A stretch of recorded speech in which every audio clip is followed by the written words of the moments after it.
We like to think of childhood as a time of safety, learning, and play. But in the Middle Ages, being a kid was no escape from brutality. It was an early introduction to it. No cartoons, no protection, no time to just be a child. From grueling labor to violent punishments, medieval children weren't sheltered. They were hardened by survival. In this video, we'll uncover what life was really like for kids in the Middle Ages, and by the end you might wonder, would you have survived?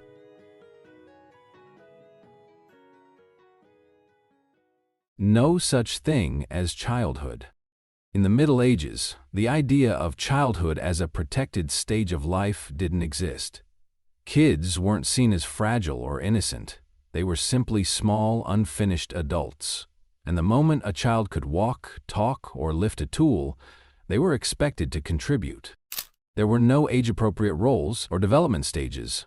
At 5, you might already be helping your father in the fields or your mother by the hearth. By 7, you were learning a trade. By 10, you were practically expected to function like a miniature adult, quiet, obedient, and useful. The church had a strong influence on how children were viewed. Born in sin, needing correction and shaped through discipline. The idea that kids should be nurtured was rare. Instead, they were meant to be trained, corrected, and prepared for work or service. There were no schools for most children, and where they did exist, usually in monasteries or run by priests, education was strict, religious, and often violent. Reading and writing weren't taught to foster creativity, but to enforce obedience to Scripture. Childhood wasn't a time for discovery. It was a time for formation, correction, and control. Even in art and writing from the period, children were rarely portrayed as playful or carefree. They were usually depicted standing beside adults, mirroring their posture and dress, symbolically erasing the line between youth and maturity. The only real distinction between a child and an adult was physical strength. Once you were big enough to work like an adult, you were treated like one, with all the responsibilities, expectations, and punishments that came with it. There were no teenage years, no adolescence, just a quick, rough transition from being carried to carrying things. In short, there was no such thing as just being a kid. You grew up fast, or you didn't grow up at all. Put to work by age 5. In medieval villages, childhood wasn't a time of learning how the world works. It was a time of being put to work in it, immediately. By the age of 5, most children were already performing tasks that contributed to the survival of the household. For peasant families, every pair of hands mattered. Children fetched water, collected firewood, fed animals, gathered herbs, spun wool, and tended younger siblings. Tasks weren't adjusted for size or safety. If you could carry a bucket, you carried a bucket. If you couldn't, you were expected to try again and again until you could. By the age of 7 or 8, many children were already helping in the fields, sowing seeds, scaring off birds, and learning the rhythms of planting and harvest. Others worked alongside their parents in trades, assisting blacksmiths, tailors, bakers, or cobblers, absorbing not just skills, but the harsh pace of manual labor. This wasn't considered cruel, it was expected. Work was the structure of life, and children who didn't pull their weight were often seen as lazy, disobedient, or shameful. Productivity equaled worth, no matter your age. For poorer families, children were sometimes sent to work in other households as servants. They would wake before dawn, perform menial labor all day, and sleep near the hearth or on hard floors. In wealthier homes, children could be trained for court service or religious life. But even there, the expectations were strict and the labor unrelenting. And of course, there was no pay. Children didn't earn wages, they earned their place. The line between education and labor was blurry. Learning to weave meant weaving, learning to farm meant farming. There were no practice years. Every task had real weight, every mistake had consequences. Some children worked in mines, others in mills, and for many, the injuries that came with dangerous tasks were just another part of growing up. Playtime existed, but it was squeezed into cracks between responsibilities, and for many, it disappeared completely as the seasons turned and survival demanded more. By today's standards, it was harsh, but to a medieval child, It was simply life. And if you couldn't keep up, you didn't get left behind. You just got left out. Medieval discipline: fear, pain, and silence. If work shaped a medieval child's body, discipline shaped their mind, often through fear, pain, and absolute obedience. In a world where hierarchy ruled every corner of life, children were at the very bottom, and they were reminded of that constantly. Punishment wasn't reserved for serious wrongdoing. Talking back, being slow to complete a task, fidgeting during prayer, or simply being disrespectful could all result in swift physical consequences. Corporal punishment wasn't taboo, it was expected. The rod, the cane, and the open hand were all considered tools of love and correction. The church promoted this idea openly. According to many religious teachings of the time, a child's soul was born into sin and needed to be shaped, sometimes violently, into obedience and virtue. Spare the rod, spoil the child wasn't a metaphor, it was a daily reality. In schools, punishment was woven into the learning process. Priests and tutors beat students for poor Latin recitation, writing mistakes, or failure to memorize scripture. Lessons weren't meant to inspire curiosity, they were meant to produce submission, memory, and silence. In homes, parents ruled without question. There was no discussion of emotional development or gentle parenting. A child was to be quiet when adults spoke, present when needed, and invisible when not. And for children working as servants or apprentices in other households, the discipline could be even worse. Many were treated as property, beaten for clumsiness, locked away for disobedience, or starved as punishment. There was little recourse, few rights, and no one to appeal to. What's most haunting is how normalized this all was. Pain wasn't seen as cruelty, it was correction. Fear wasn't trauma, it was discipline. And silence wasn't oppression, it was the virtue of a well-raised child. There were exceptions, of course. Some parents were gentle, some households were loving, but the cultural standard was clear. A good child was an obedient one, and obedience was best learned through consequence. Today, we see children as needing guidance, protection, and patience. Back then, they were expected to endure, to listen, to serve, and most of all, to never speak unless spoken to. Apprenticeship or indentured childhood. For many children, leaving home to learn a trade wasn't a sign of growth. It was a transfer of ownership. Especially in poorer families, it was common to send children away by the age of 7 or 8, placing them under the authority of a master craftsman in hopes they'd learn a skill. In theory, it was a path to a better life: blacksmithing, weaving, baking, carpentry. In reality, the first years of an apprenticeship were spent doing the hardest, dirtiest work: cleaning tools, hauling heavy supplies, starting fires, and serving the master's household. Training came slowly, and discipline came fast. Physical punishment was normal, and long hours were expected. Many apprentices worked from dawn to nightfall, slept in crowded quarters, and saw their families only rarely, sometimes not at all. Some were indentured, meaning they were legally bound to serve for years without pay. Parents might receive a small sum or food in exchange, but the child had no say in where they went, what they endured, or when they'd return. Girls were apprenticed too, often into textile work or domestic service, where they were vulnerable not only to overwork, but to mistreatment behind closed doors. For both boys and girls, being an apprentice could feel more like servitude than training.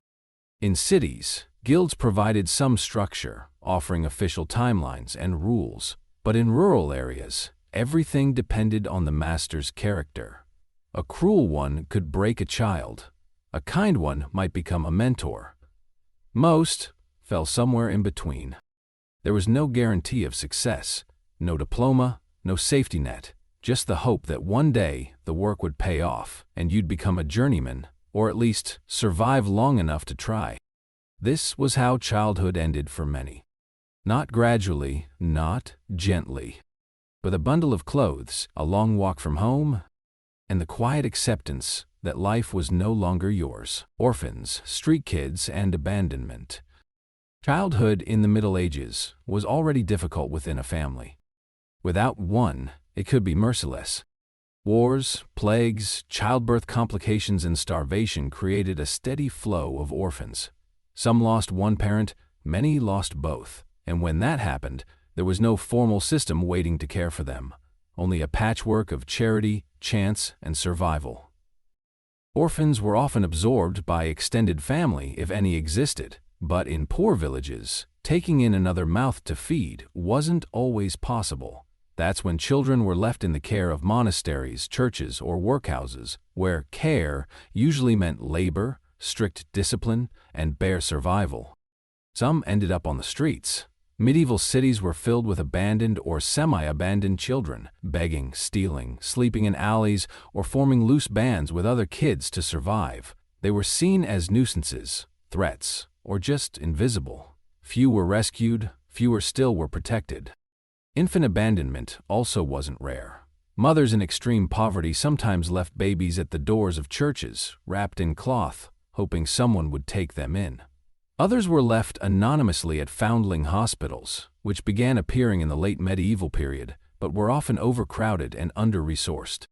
These institutions didn't guarantee safety.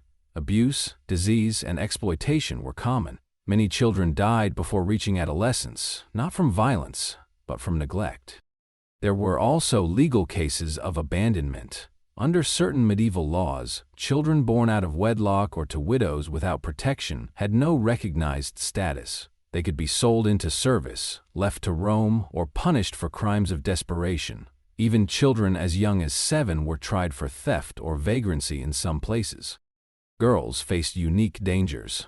Orphaned or abandoned girls were especially vulnerable to exploitation, whether in households, the streets, or brothels. Few had any recourse.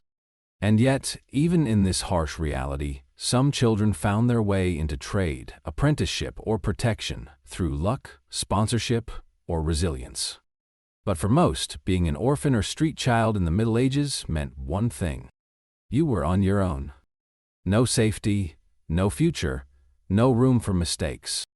Just hunger, cold, and the constant pressure to survive a world that rarely looked down far enough to see you.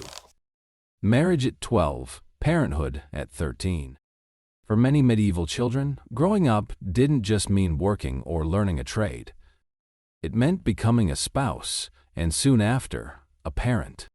The legal age for marriage in much of medieval Europe was as young as 12 for girls and 14 for boys. And while not every child married this young, especially among the peasantry, the pressure to pair off early and start a family was real, especially when land, labor, or alliances were involved.